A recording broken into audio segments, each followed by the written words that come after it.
están? Otra edición de Documenta. Hoy te voy a contar una historia que muy pocos conocen y que tiene que ver con la represión ilegal, con la dictadura militar, con los montoneros, con Macera y con París, la capital de Francia. La primera información sobre esta historia que muy pocos conocen llegó a la sede diplomática que está a mis espaldas, esto es, la Embajada de Francia en la Argentina. Allí llegaron datos que informaban sobre la presencia de grupos de tareas de la Armada en París. ¿Haciendo qué? Infiltrándose en los organismos de derechos humanos que denunciaban la represión ilegal que estaba ocurriendo en la Argentina. Y contando además que Macera había dispuesto una serie de actos públicos tratando de demostrar que él era en definitiva un buen oficial de la Armada, que poco tenía que ver con la represión ilegal y que en definitiva todo eso eran cuentos de los montoneros y de aquellos que se habían exiliado en Francia porque querían y no porque estaban escapando de las garras de la dictadura. Entonces, ahora vas a ver a continuación el primer bloque de este documental exclusivo que se llama Centro Piloto Macera en París.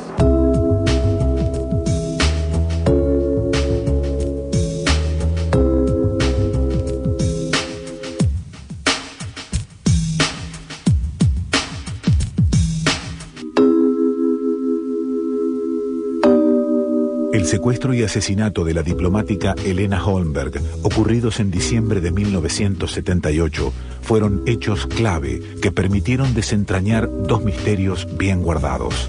Uno, el proyecto político del dictador Emilio Macera, que buscaba perpetuarse en el poder. Otro, el siniestro manejo que él y su grupo de torturadores hicieron de una oficina dependiente de la Embajada Argentina en París, el Centro Piloto.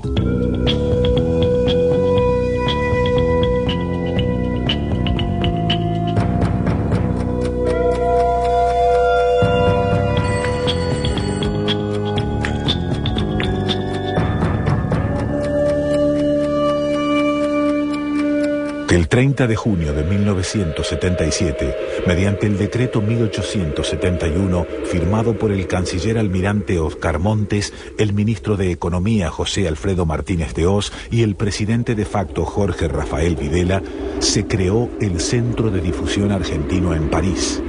Fue un proyecto experimental y se lo llamó Centro Piloto. El área quedó en manos de la Armada al mando de Macera. El Centro Piloto era una organización destinada a manipular información, a dar información favorable a la Argentina, a ejercer presión sobre los medios.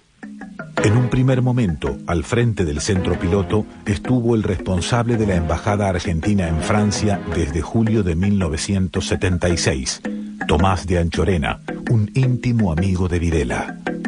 Era un señor que negaba todo, que mostraba la Argentina ideal, y siempre contestaba a los periodistas invitándolos a hacer viajes y negó toda la represión. Para Anchorena no había represión ilegal en la Argentina y hasta llegó a negar que el proceso hubiera actuado contra las monjas francesas. Hasta que desaparecen las monjas y le decimos que no puede ser, que estaba mal informado, que no era diplomático de carrera, porque las monjas habían criado el hijo mogólico de Videla. Así que había una relación muy fuerte entre Videla y la Congregación de Misiones Extranjeras, de las monjas que desaparecen. Y cuando se llega a Videla por intermedio del embajador francés en Buenos Aires, Videla dice que no puede hacer nada y deja entender un poco que era Macera que tenía las monjas. Entre el 8 y el 10 de diciembre de 1977 secuestran el grupo de tareas de la ESMA, dirigido por Alfredo Astiz, a dos religiosas francesas, las hermanas Léonie Duquet y Alice Domon. Eso tuvo una gran repercusión en Francia. El Centro Piloto funcionó en el edificio del 83 de la avenida Henri Martin, en pleno corazón de París. Oficialmente se trataba de una oficina de prensa y cultura a cargo de la diplomática argentina Helena Holmberg. Helena Holmberg nos llamó varias veces, comimos con ella y nos pedía que no criticáramos la Argentina, que todo se iba a arreglar, y el trabajo de ella hacia los periodistas franceses, que los invitaba a viajar a Argentina, les regalaba super libros y les mostraba una imagen de la Argentina perfecta. Elena Holmberg estaba en el servicio cultural y se ocupaba de la oficina de prensa, era una diplomática de carrera, y su misión era restaurar la imagen de la Argentina en Francia. El apellido completo de Elena era Holmberg Lanusse, prima hermana de otro dictador, el general Alejandro Lanusse, conocido en los cuarteles por sus diferencias con la Marina.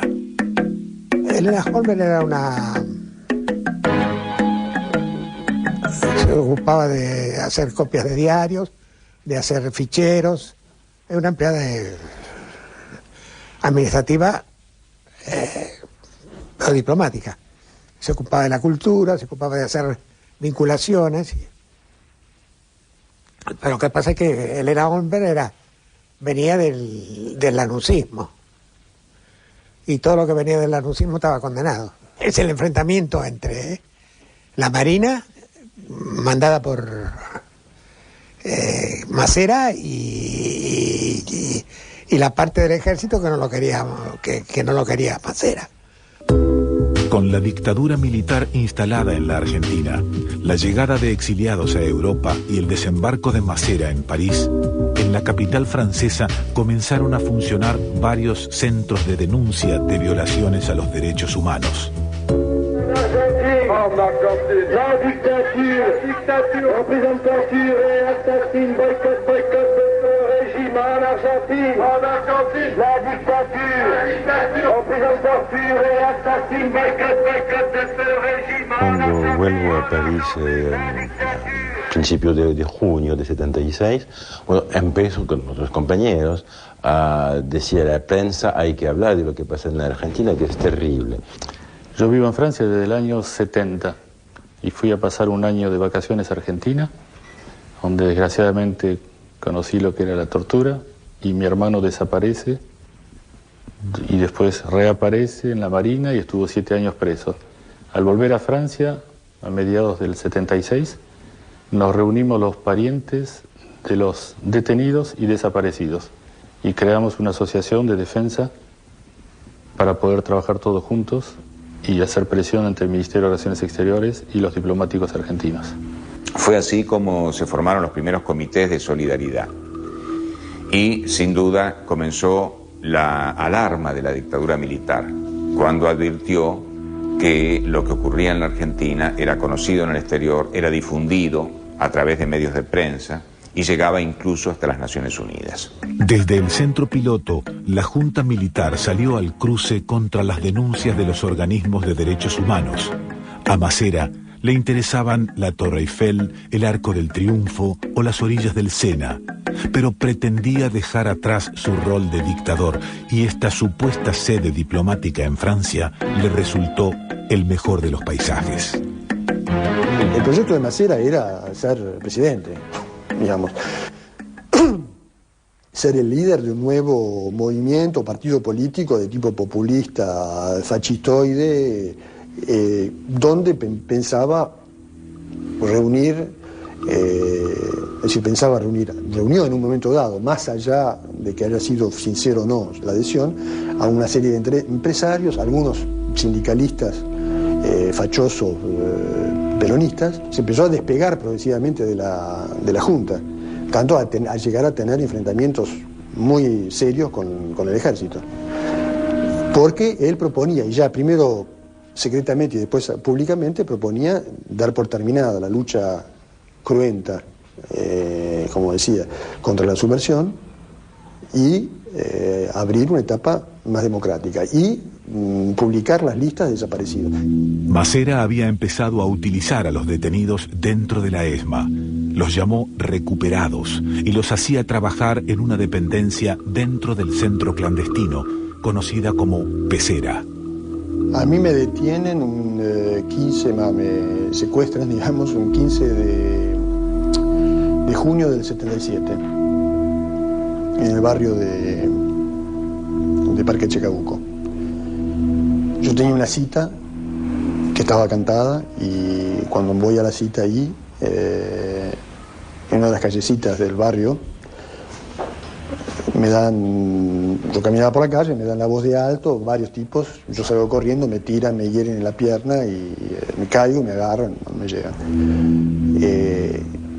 Horas después me entero, porque me lo dice Acosta, que estaba en la ESMA. Yo estuve en el sótano de la ESMA durante un mes,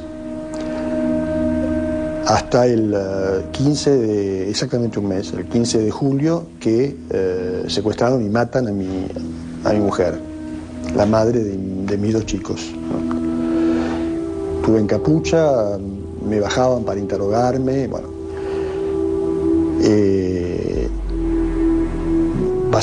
A partir de un determinado momento pasaba un tiempo en el sótano, después en capucha, y después el famoso proyecto de Masera de los montoneros recuperados, que funcionaban en lo que se llamó la pecera. En la pecera lo que yo hacía era traducir y comentar eventualmente la prensa extranjera, en particular en francés. Digamos, mi único aporte podía ser el hecho de que sabía francés, eso es, traducía artículos del francés. Dado que ese grupo de prisioneros estaba pensado con la idea de ser un apoyo propagandístico de la campaña política de Masera, por eso que nos salvamos, digamos. Y fundamentalmente hacer propaganda, contrapropaganda. En las oficinas del Centro Piloto en París, ni Tomás de Anchorena ni Elena Holmberg eran leales a los propósitos políticos de Masera. El almirante necesitaba tener en Francia a gente de su entera confianza. A principios de 1978, arribaron a la capital francesa hombres que pertenecían al grupo de tareas comandado por Masera en la ESMA: Perrin, John, Pernías.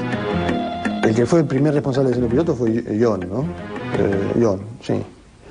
Que fue el jefe operativo del grupo de tareas durante un tiempo.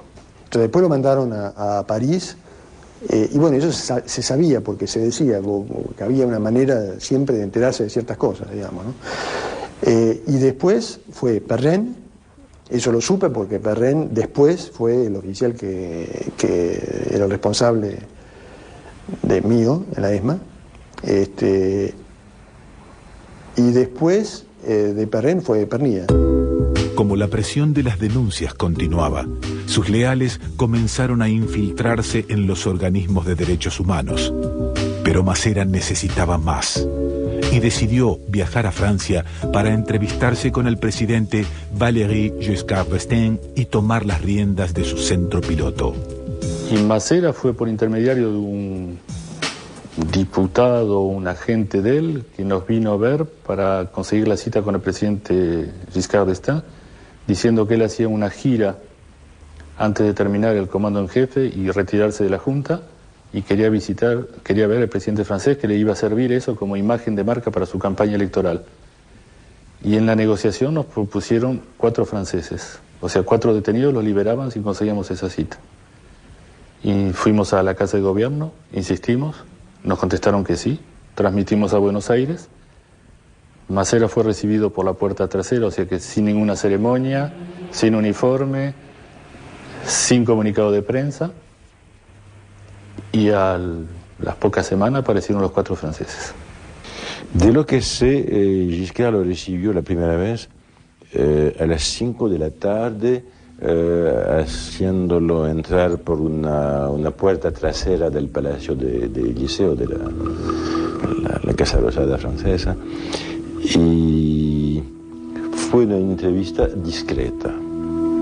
La idea de lo que supe a la época era para Masera mostrar a los demás jefes de la Junta que él, Masera, tenía relación internacional y reconocimiento internacional, para darse una postura, ¿no? Masera tenía una relación de amistad y una relación política con Giscard d'Estaing, que era la derecha, presidente en ese momento de Francia, la derecha francesa.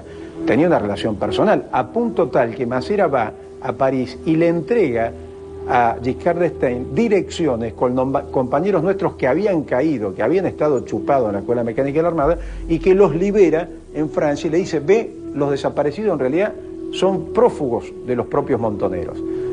Para mover sus piezas y para acomodar a su gente y liquidar a los que lo molestaban y dar órdenes. Y para presentarse como el patrón de la Argentina. La reunión entre el almirante Massera y el presidente Giscard d'Estaing fue confirmada años después por el embajador Tomás de Anchorena, cuando fue interrogado sobre ese hecho en el juicio a los excomandantes. Se sabe que Massera en uno de sus viajes tuviese alguna entrevista con Giscard d'Estaing. ¿Puede contestar? Sí, afirmativo. Tuvo una entrevista que él publicitó en gran forma acá. Yo después, por mi información, fue una visita meramente protocolar que no pasó de 15 a 20 minutos. ¿Y se enteró usted cuál fue el contenido de esta entrevista? Bueno, yo no estuve informado porque esa entrevista no se tramitó a través de la embajada. Los organismos de derechos humanos continuaban denunciando, pero al saber que estaban bajo la mira de Massera, comenzaron a trabajar con cautela. El periodista francés François Gies, fundador del CEDETIN, donde se nucleaban exiliados de varios países del mundo, recuerda el primer atentado que sufrieron. También hubo, me acuerdo, unos reportajes en alguna revista tipo Gente, hubo la de Gente, me acuerdo, sobre el centro nuestro donde estábamos, del CEDETIN, o sea, el centro del terrorismo, de la subversión internacional, pero nos hacía reír más que todo. Bueno, reímos un poco menos cuando nos pusieron una bomba que voló la entrada de la Rue Nanteuil, del edificio donde estábamos. Elena Holmberg, desde su puesto en la embajada argentina en Francia, fue testigo privilegiado de todos los ilícitos cometidos por Massera y los marinos del grupo de tareas de la ESMA. A principios de 1978, el almirante Massera ordenó que el torturador Alfredo Astiz viajara secretamente a Francia. Todo lo que recuerdo es que Astiz asiste a una reunión de argentinos, había estado con una chica argentina haciendo empanadas, se hacía pasar por un refugiado y en una reunión una chica, una expresa, lo reconoce. No se desmaya, pero se descompone y es una monja francesa que la ve que estaba mal. Sor Yvonne es una monja de la congregación de las monjas que desaparecieron. Y esta monja, no sabiendo qué hacer, llama al cardenal. Y el cardenal avisa a los servicios de policía diciendo pasa esto y esto. Y se supone que Astiz se dio cuenta que alguien lo había descubierto y después no se habló más de Astiz. Pero el marino represor se sentía inalcanzable y continuó su tarea en otros organismos bajo un nombre falso, Alberto Escudero, y un parentesco inventado, hermano de un militante montonero desaparecido. Un día había un asado y sentado en un costado, como en una especie de fogón más alto que había quedado de la casa, había un tipo con una cámara y sacaba fotos. El tipo rubiecito, un gordito, más joven que yo, con el pelo medio larguito, tenía una cara de boludo realmente sorprendente. Y le pregunto a uno de los compañeros y le digo, che, ¿quién es ese que saca fotos? Alberto Escudero. Alberto, viene acá, ayuda, está en la oficina, nos ayuda a nosotros. Dice, a veces está con los uruguayos. Es un buen tipo. Le digo, sí, pero está sacando fotos. Dice, qué sé yo, andá y decile algo. Y fui, lo encaré directamente y le digo, ¿vos sabés quién soy yo? Acá viene la parte donde me llamó la atención. El tipo dice, vos sos Carlos. Ah, ¿y sabés lo que hago yo? Sí, si vos sos fotógrafo. Sí, le digo. Y ves, no tengo cámara. No saco fotos. Porque en lugares como este no hay que sacar fotos. Y me dice el tipo, no, pero la saco para mí. Bueno, no, le digo, no, mirá, no es necesario que saque fotos. Dame el rollo. El tipo me dice, no, pero escuchame, no te lo tomes así, estoy haciendo una cosa. No, dame el rollo. O sea que me dio la cámara, la abrí, le saqué el rollo, se lo velé, se lo revelé, se lo puse de nuevo y le dije, toma, chao. Bueno, nunca más lo vi. Hasta que el 24 de marzo de 1978 es reconocido por una ex detenida en la ESMA durante una marcha de repudio frente a la embajada realizada por el Comité Argentino de Informaciones y Solidaridad. El diario Liberación dio la noticia. Astiz huyó a Buenos Aires. Los exiliados argentinos, temerosos de nuevas infiltraciones, se comenzaron a reunir en las iglesias de Saint-Eustache y Saint-Merry. Con sus criminales en funciones, París se transformó poco a poco en un nuevo terreno de caza de la Marina Argentina. Se manejaban como se manejaban en Buenos Aires, querido. De la misma manera, tocaban el timbre, abrían la puerta y se metían adentro. O si no, lo levantaban con el coche. O si no, lo llamaban, lo citaban y no salía más. Pero eso es metódico, ¿no? Siempre lo mismo.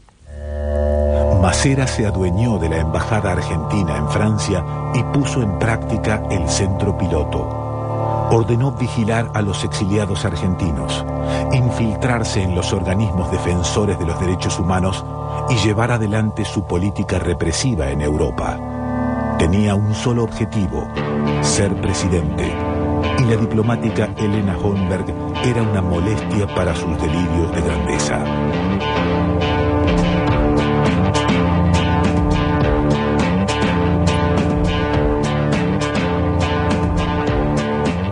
Antes de irnos a la tanda, creo que vale la pena puntualizar dos situaciones.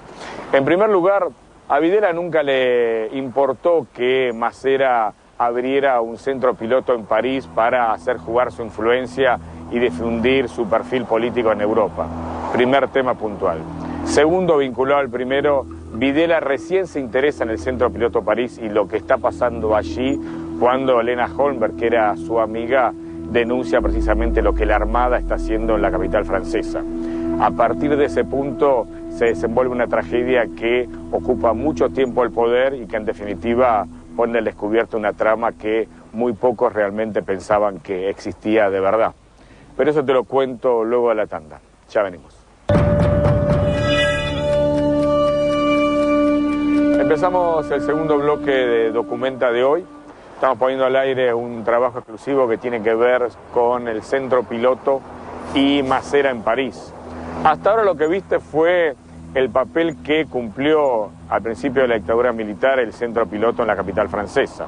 Apuntaba a dos cosas fundamentales. Por un lado, infiltrar los grupos de tarea en los organismos de derechos humanos que en Francia denunciaban la represión ilegal de la dictadura argentina. Y por el otro lado, Masera aprovechaba el centro piloto en París para difundir su perfil, su personalidad, pensando que en un futuro cercano podía ser dictador. Él decía que iba a ser presidente, reemplazando al general Jorge Rafael Videla. Lo que vas a ver a continuación es la historia de una diplomática argentina llamada Helena Holmberg, que tiene un papel muy importante en el centro piloto de París, porque ella se entera de un supuesto pacto entre Firmenich, jefe de los montoneros, y Masera, jefe de la Armada. Helena Holmberg llega a Buenos Aires, denuncia este pacto y finalmente uno de los grupos de tarea de la Marina la secuestra y aparece asesinada días después. Entonces, segundo bloque de este documental exclusivo que se llama Centro Piloto Masera en París.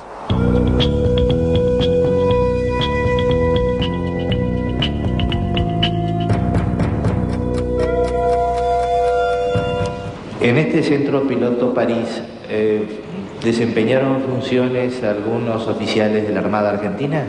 Bueno, eso fue posterior. Yo le digo, el centro funcionó, como le dije hace un momento, hasta enero exclusivamente, bajo mis órdenes y con la funcionaria Holmberg a cargo del centro y empleados locales que habíamos tomado ahí en Francia. Hasta enero de 1978. Hasta enero del 78. En enero del 78 se designan a dos oficiales de la Armada para hacerse cargo del centro. Uno como responsable y el segundo teóricamente como ayudante de él. Y en ese momento se desvirtúa el origen por el cual había sido creado el centro y el centro se convierte en un elemento de promoción de uno de los de uno de los comandantes que estaba en ese momento a cargo del gobierno. Usted dice que ahí el centro se transformó en un elemento de promoción de uno de los integrantes de la Junta. Así es. ¿De quién se trataba? Del almirante Macera. ¿De qué forma se realizaba esta promoción? Bueno, él, independiente de sus gestiones, realizaba periódicos viajes a Europa, donde no lo hacía en forma oficial, y iniciaba lo que después conocimos como sus aspiraciones a actuar políticamente en la República. 7 años antes de que el embajador Tomás de Anchorena diera su testimonio en el juicio a las juntas militares, el almirante Eduardo Macera había comprendido que necesitaba al peronismo para llegar a la Casa Rosada una vez que terminara la dictadura militar y se convocara a elecciones presidenciales. A través del Centro Piloto inició un acercamiento con los sectores más conservadores del peronismo que debían llegar a París para entrevistarse con el jefe de la Armada. Así fue como Macera se reunió con el sindicalista Casildo Herrera para negociar un pacto militar sindical. Que esas reuniones realmente tuvieron lugar porque fueron publicadas por el diario Le Monde. Y el director del diario Le Monde dio testimonio de que esas reuniones habían tomado lugar, la fecha.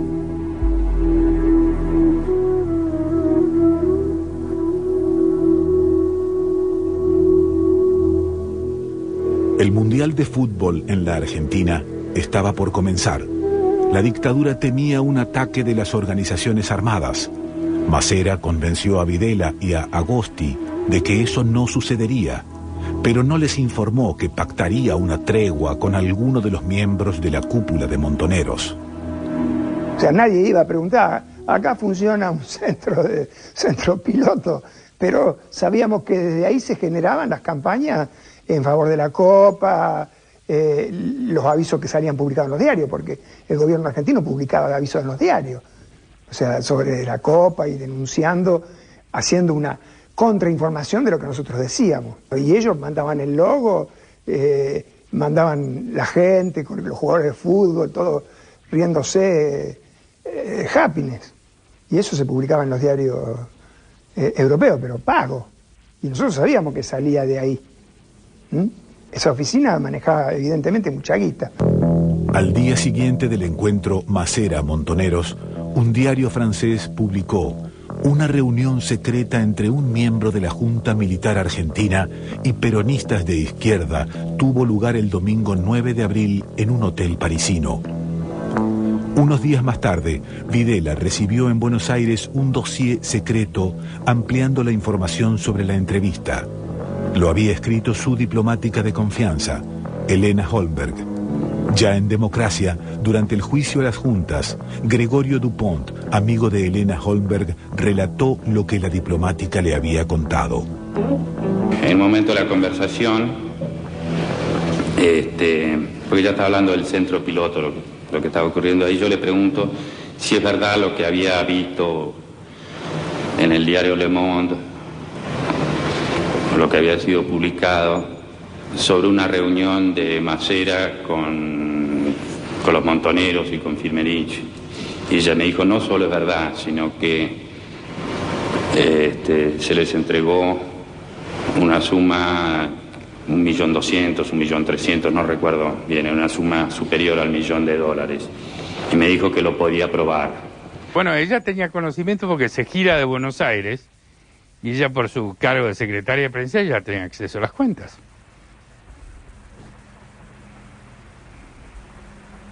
Se ve los pases de dinero.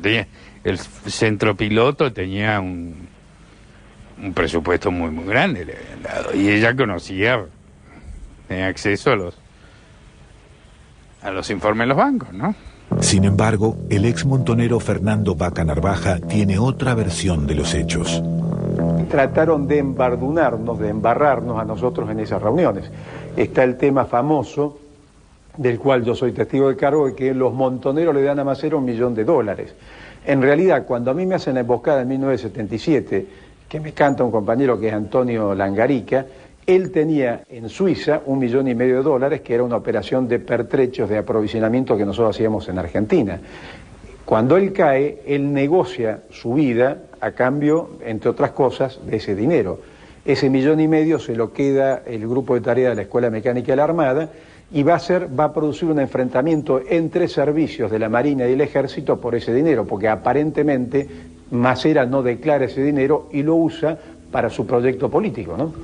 Masera, yo creo que en ese momento no estaba haciendo su campaña política que después hizo en la ESMA con la pecera y todo lo que sabemos, que lo agarró los montoneros que empiezan a trabajar para él, sino que en ese momento estaba negociando en nombre de la Junta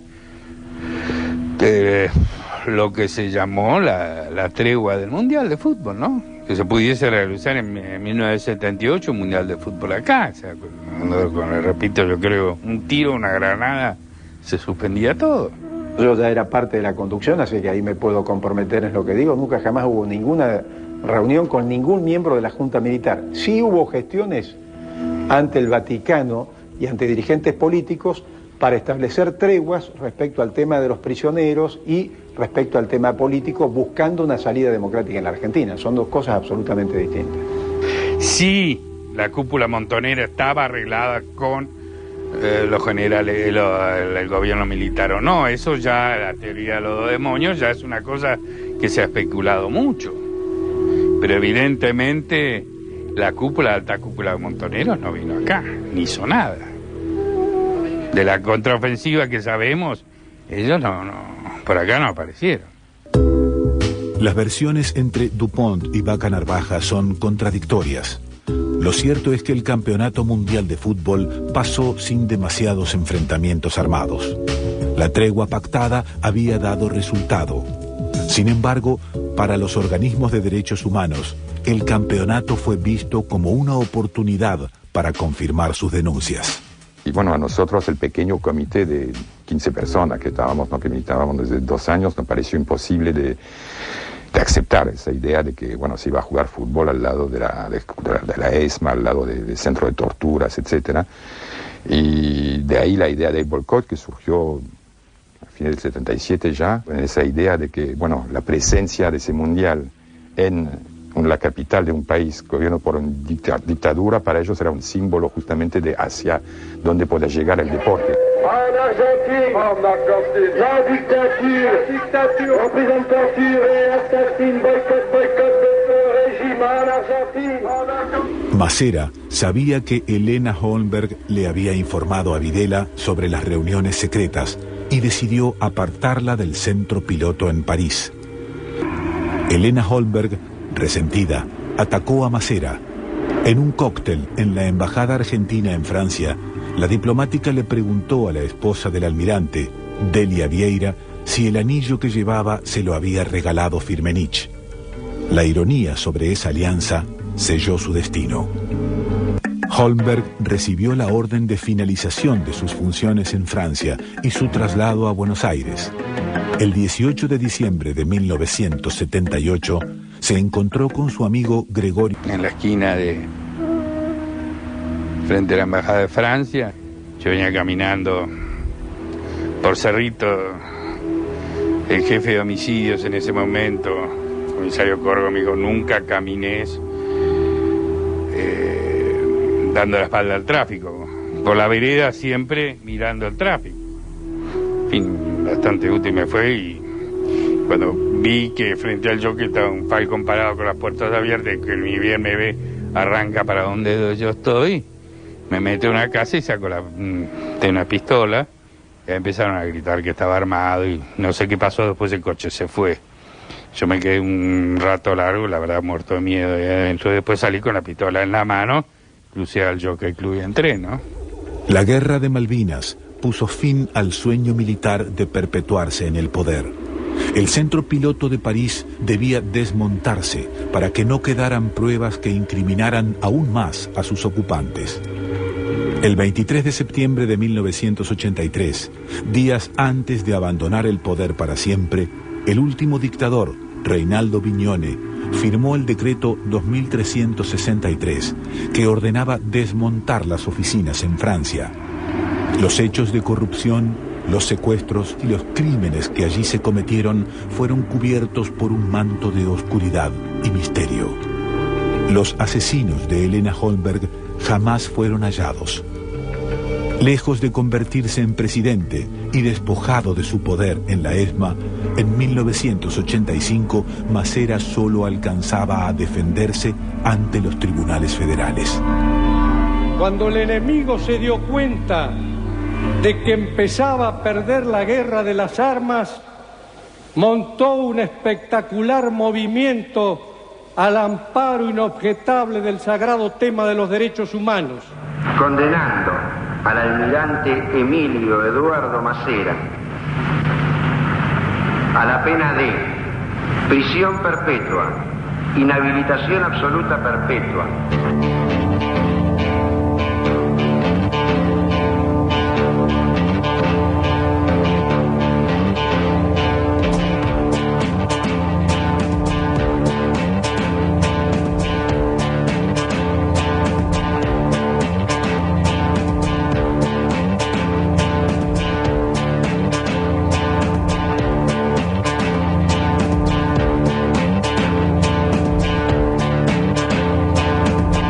Terminando este nuevo capítulo de Documenta, y como hacemos al final de cada programa, creo que vale la pena presentar algunas conclusiones.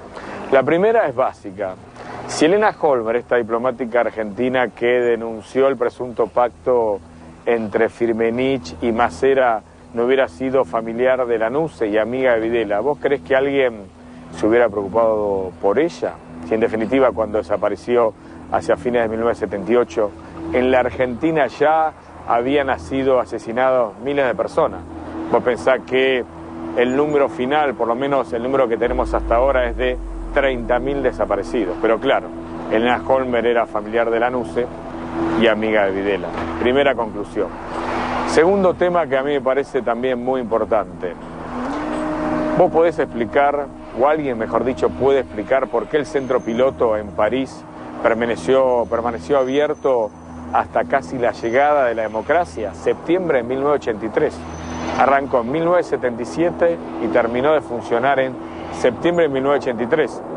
Y te agrego otro dato aún más complicado de, por lo menos en mi perspectiva, entender.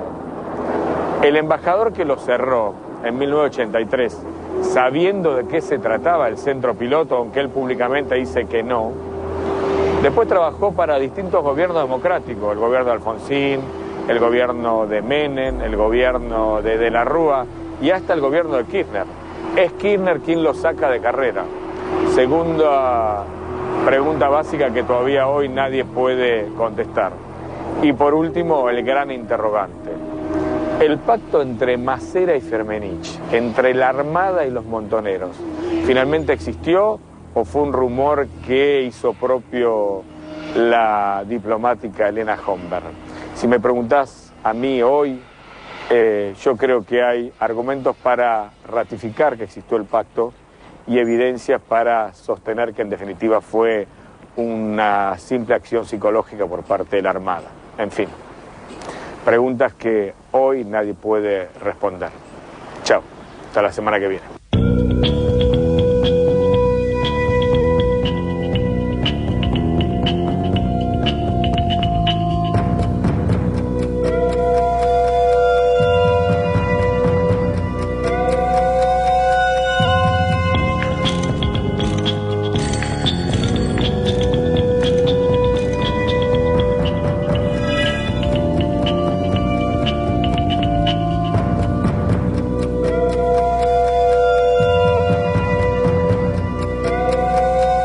Al grupo de tareas comandado por Masera en la ESMA, Perren John Pernías. El que fue el primer responsable del centro piloto fue John, ¿no? John, sí. Que fue el jefe operativo del grupo de tareas durante un tiempo. Entonces después lo mandaron a París, y bueno, eso se sabía porque se decía que había una manera siempre de enterarse de ciertas cosas, digamos, ¿no? Y después fue Perren. Eso lo supe porque Perren después fue el oficial que era el responsable de mío en la ESMA.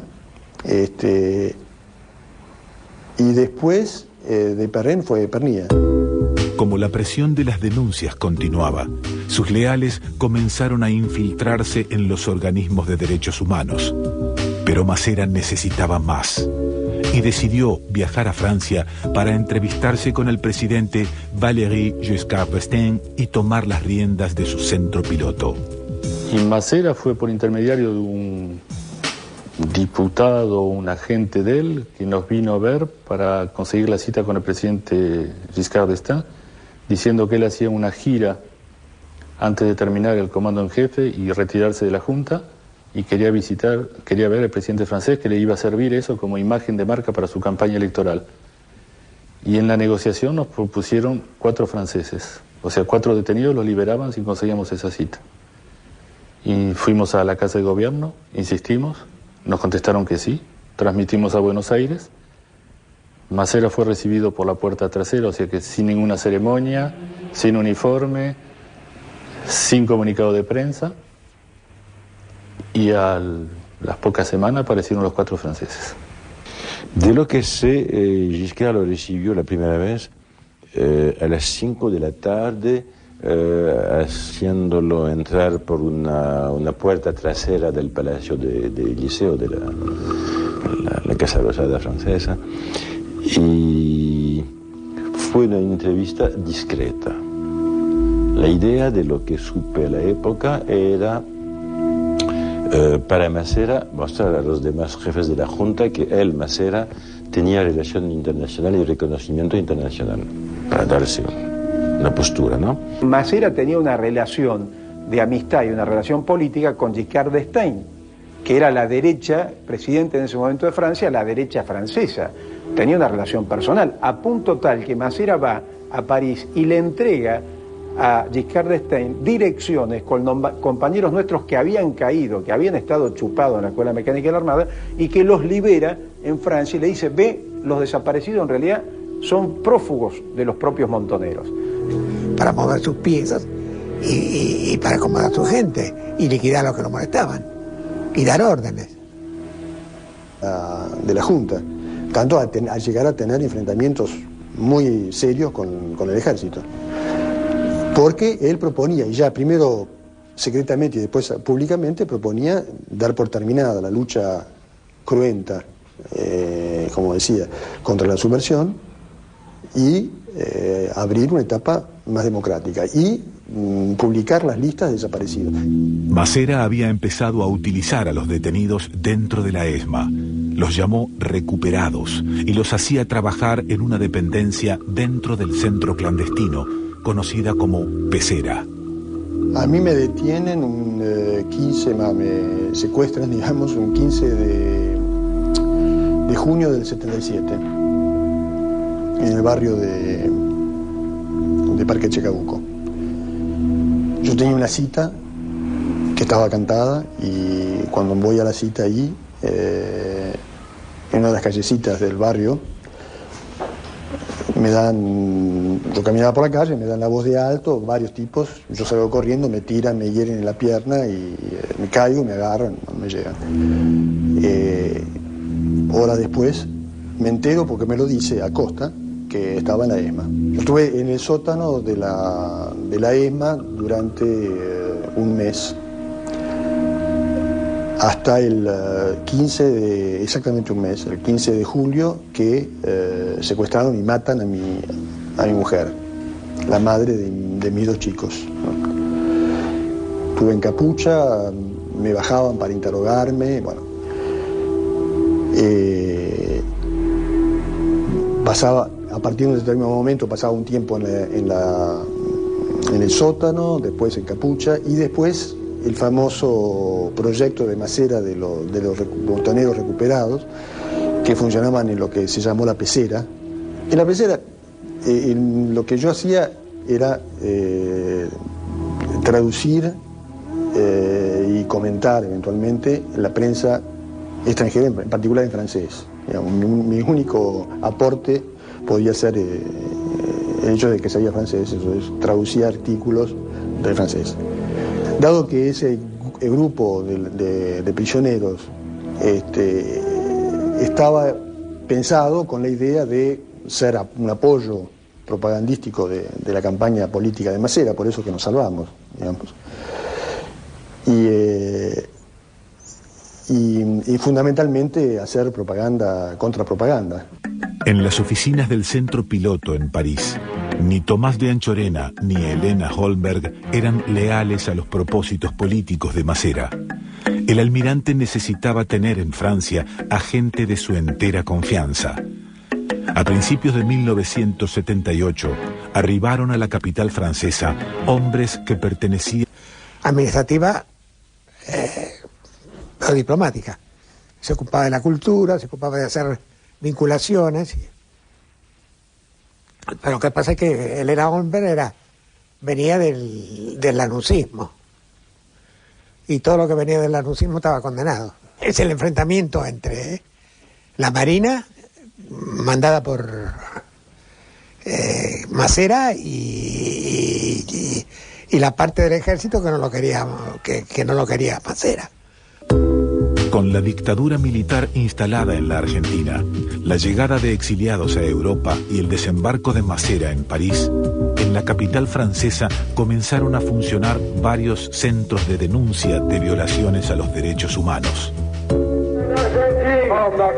La dictature, représentature et assassine, boycott, régime en Argentine.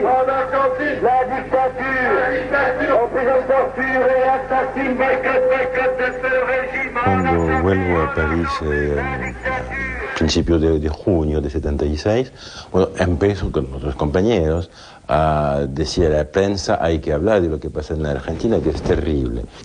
Yo vivo en Francia desde el año 70 y fui a pasar un año de vacaciones a Argentina, donde desgraciadamente conocí lo que era la tortura y mi hermano desaparece y después reaparece en la Marina y estuvo 7 años preso. Al volver a Francia, a mediados del 76, nos reunimos los parientes de los detenidos y desaparecidos y creamos una asociación de defensa para poder trabajar todos juntos y hacer presión ante el Ministerio de Relaciones Exteriores y los diplomáticos argentinos. Fue así como se formaron los primeros comités de solidaridad. Y sin duda comenzó la alarma de la dictadura militar, cuando advirtió que lo que ocurría en la Argentina era conocido en el exterior, era difundido a través de medios de prensa y llegaba incluso hasta las Naciones Unidas. Desde el Centro Piloto, la Junta Militar salió al cruce contra las denuncias de los organismos de derechos humanos. A Masera le interesaban la Torre Eiffel, el Arco del Triunfo o las orillas del Sena, pero pretendía dejar atrás su rol de dictador y esta supuesta sede diplomática en Francia le resultó el mejor de los paisajes. El proyecto de Masera era ser presidente, digamos, ser el líder de un nuevo movimiento, partido político de tipo populista, fascistoide, donde pensaba reunir, reunió en un momento dado, más allá de que haya sido sincero o no la adhesión, a una serie de empresarios, algunos sindicalistas fachosos, peronistas. Se empezó a despegar progresivamente de la... Argentino en París. Fue un proyecto experimental y se lo llamó Centro Piloto. El área quedó en manos de la Armada al mando de Masera. El Centro Piloto era una organización destinada a manipular información, a dar información favorable a la Argentina, a hacer presión sobre los medios. En un primer momento, al frente del Centro Piloto, estuvo el responsable de la Embajada Argentina en Francia desde julio de 1976, Tomás de Anchorena, un íntimo amigo de Videla. Era un señor que negaba todo, que mostraba la Argentina ideal y siempre contestaba a los periodistas invitándolos a hacer viajes y negó toda la represión. Para Anchorena no había represión ilegal en la Argentina y hasta llegó a negar que el proceso hubiera actuado contra las monjas francesas. Hasta que desaparecen las monjas y le decimos que no puede ser, que estaba mal informado, que no era diplomático de carrera porque las monjas habían criado el hijo mogólico de Videla. Así que había una relación muy fuerte entre Videla y la Congregación de Misiones Extranjeras, de las monjas que desaparecen. Y cuando se llega a Videla, por intermedio del embajador francés en Buenos Aires, Videla dice que no puede hacer nada y deja entender un poco que era Macera que tenía las monjas. Entre el 8 y el 10 de diciembre de 1977 secuestran el grupo de tareas de la ESMA, dirigido por Alfredo Astiz, a dos religiosas francesas, las hermanas Léonie Duquet y Alice Domon. Eso tuvo una gran repercusión en Francia. El centro piloto funcionó en el edificio del 83 de la avenida Henri Martin, en pleno corazón de París. Oficialmente se trataba de una oficina de prensa y cultura a cargo de la diplomática argentina Elena Holmberg. Elena Holmberg nos llamó varias veces, comimos con ella y nos pedía que no criticáramos la Argentina, que todo se iba a arreglar. Y el trabajo de ella hacia los periodistas franceses, que los invitaba a viajar a Argentina, les regalaba super libros y les mostraba una imagen de la Argentina perfecta. Elena Holmberg estaba en el servicio cultural y se ocupaba de la oficina de prensa, era una diplomática de carrera y su misión era restaurar la imagen de la Argentina en Francia. El apellido completo de Elena era Holmberg Lanusse, prima hermana de otro dictador, el general Alejandro Lanusse, conocido en los cuarteles por sus diferencias con la Marina. Elena Holmberg era se ocupaba de hacer copias de diarios, de hacer ficheros, era una empleada de...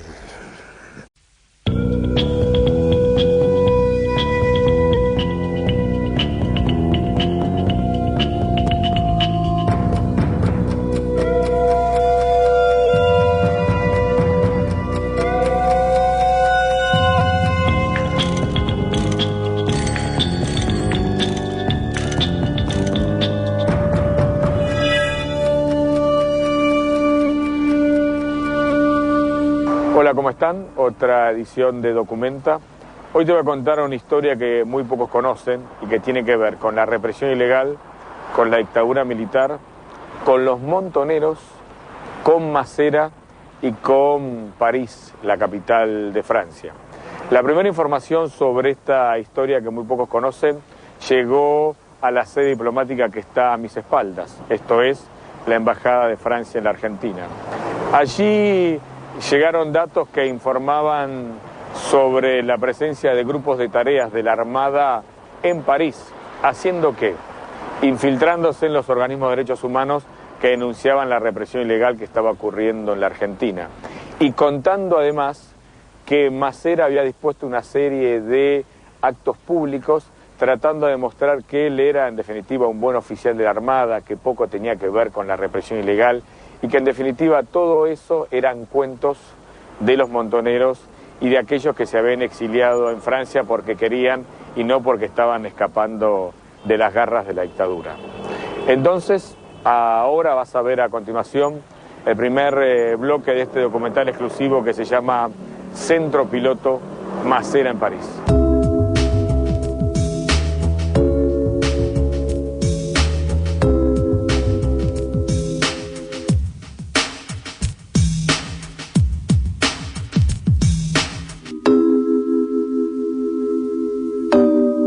El secuestro y asesinato de la diplomática Elena Holmberg, ocurridos en diciembre de 1978, fueron hechos clave que permitieron desentrañar dos misterios bien guardados. Uno, el proyecto político del dictador Emilio Macera, que buscaba perpetuarse en el poder.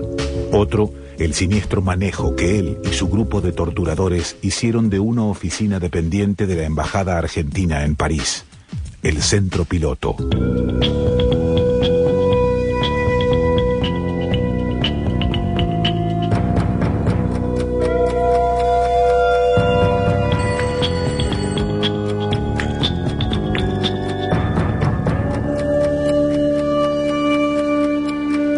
El 30 de junio de 1977, mediante el decreto 1871, firmado por el canciller almirante Oscar Montes, el ministro de Economía José Alfredo Martínez de Hoz y el presidente de facto Jorge Rafael Videla, se creó el Centro de Difusión